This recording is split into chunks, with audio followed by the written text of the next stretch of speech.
2 മാസത്തിലധികമായി നിലയ്ക്കാതെ പെയ്യുന്ന മഴയെ തുടർന്ന് നിർമ്മാണ മേഖല ഉൾപ്പെടെ സ്തംഭനത്തിലായത് ലോറി ടെമ്പോ ടാക്സി തൊഴിലാളികളുടെയും ഉടമകളുടെയും ജീവിതം ദുരിതത്തിലാഴ്ത്തി. സ്റ്റാൻഡിൽ വാഹനങ്ങളുമായി രാവിലെ എത്തി കാത്തുകിടന്ന് വൈകുന്നേരം ഓട്ടമൊന്നും കിട്ടാതെ മടങ്ങിപ്പോകേണ്ടുന്ന സ്ഥിതിയാണ്. ദിവസങ്ങളായി 1000 രൂപയ്ക്ക് പോലും ഓട്ടം കിട്ടാത്തവരാണ് ഭൂരിഭാഗം ഡ്രൈവർമാരും. വസ്തുവകകൾ പണയപ്പെടുത്തിയും കൊള്ളപ്പലിശയ്ക്ക് പണം കടം വാങ്ങിയുമാണ് വാഹന ഉടമകളും തൊഴിലാളികളും ദിവസങ്ങളായി കുടുംബം പോറ്റുന്നത്. പലിശയ്ക്ക് പണം കടം വാങ്ങിയവർ തിരികെ അടയ്ക്കാനാവാതെ ഏറെ ബുദ്ധിമുട്ടുകയാണ്. റംസാൻ, ഓണം തുടങ്ങിയവ ഇവരുടെ കുടുംബത്തിന് ആഘോഷിക്കാൻ കഴിയാത്ത സ്ഥിതിയുണ്ട്. മറ്റു തൊഴിലാളികൾക്ക് ബോണസും മറ്റ് ആനുകൂല്യങ്ങളും ലഭിക്കുമ്പോൾ നിലയ്ക്കാത്ത മഴ മൂലം വാഹനത്തിന് ഓട്ടം ലഭിക്കാത്തതിനാൽ വാഹന ഉടമകളിൽ നിന്നുപോലും ബോണസോ മറ്റ് ആനുകൂല്യങ്ങളോ ആവശ്യപ്പെടാനും തൊഴിലാളികൾക്ക് കഴിയില്ല. വർഷാവർഷം ടെസ്റ്റിംഗിനായി 30,000 രൂപയിലധികം ചെലവ് വരുന്നതും ടാക്സിനും ഇൻഷുറൻസിനുമായി വൻതുക വേണ്ടിവരുന്നതും തൊഴിലാളികളെയും ഉടമകളെയും ഏറെ ദുരിതത്തിലാഴ്ത്തുന്നു.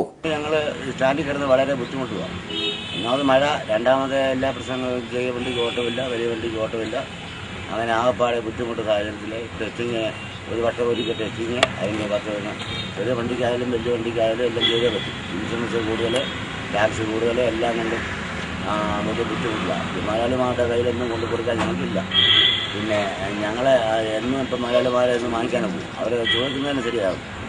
അങ്ങനെ വലിയ ആകപ്പാടെ വലിയ ബുദ്ധിമുട്ടില്ല. അപ്പം ഞങ്ങളുടെ ഡ്രൈവർമാരുടെ ജീവിതം ടെമ്പോ സ്റ്റാൻഡ്. ബാക്കിയുള്ള തൊഴിലാളികൾക്കൊക്കെ ആണെങ്കിൽ ബോണസും എല്ലാം കിട്ടും, അലവൻസും ഒക്കെ കിട്ടും. അങ്ങനെ ഉള്ള സാഹചര്യം ഞങ്ങൾക്ക് 10 രൂപ പോലും ആരും തരത്തുമില്ല. വീട്ടിലെ വലിയ ബുദ്ധിമുട്ടും പ്രയാസങ്ങളും. രാവിലെ വാഹനങ്ങളുമായി സ്റ്റാൻഡിലെത്തുന്ന തൊഴിലാളികൾ ഓട്ടം കിട്ടാതെ വെയിറ്റിംഗ് ഷെഡുകളിലും കടത്തിണ്ണകളിലും സംഘം ചേർന്ന് രാഷ്ട്രീയ സാമൂഹ്യ പ്രശ്നങ്ങൾ ചർച്ച ചെയ്ത് സമയം പോക്കുകയാണ്.